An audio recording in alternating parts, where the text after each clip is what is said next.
I'm Pastor Ken Crawford, Chair of Gospel Outreach.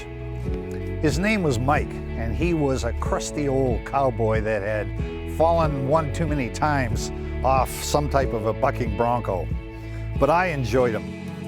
His wife was one of my church members, and whenever I went to visit her, I had to spend time with Mike. He claimed that he was spiritual, but not religious. Now, Mike enjoyed heading up to the mountains. He had an old horse named Peekaboo, and he'd get on, the horse was probably as old as he was, but he'd get on his old horse and he'd head to the mountains and spend days in the mountains.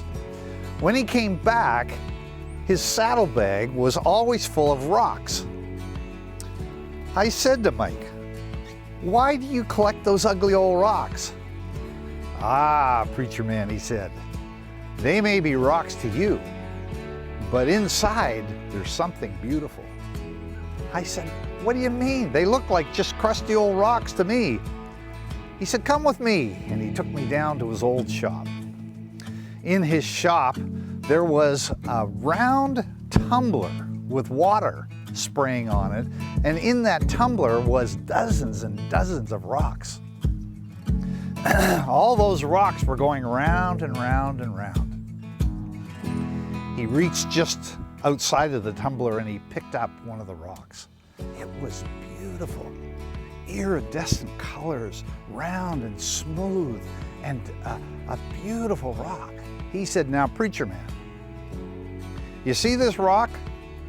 That rock's been tumbling around with all those other rocks in there for months and months and months. Now look at that. You see, that just seemed like an old rock to you on the outside, but," he said, "inside there was beauty."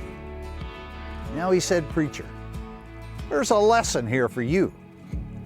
He said, "All those people that you shepherd, all those people that you do with, what do they look like to you? Do they look like that crusty old rock?" He said, "I bet that a lot of them have a beauty inside that's beyond measure." He said, "Now you remember that. There's a sermon in there someplace for you, Pastor." I remembered that, and I've often thought about that. That rock that he talked about had a beauty inside that nobody saw. You know, the church is kind of like a bunch of people in a tumbler, bouncing around, knocking the edges off each other. But inside is a beauty. That's what we need to see. My father used to have a little poem, and it went something like this.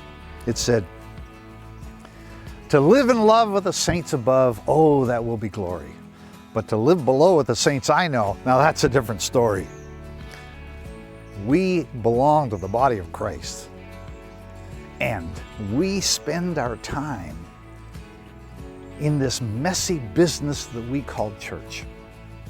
But inside of every human being, there's a beauty that Christ sees.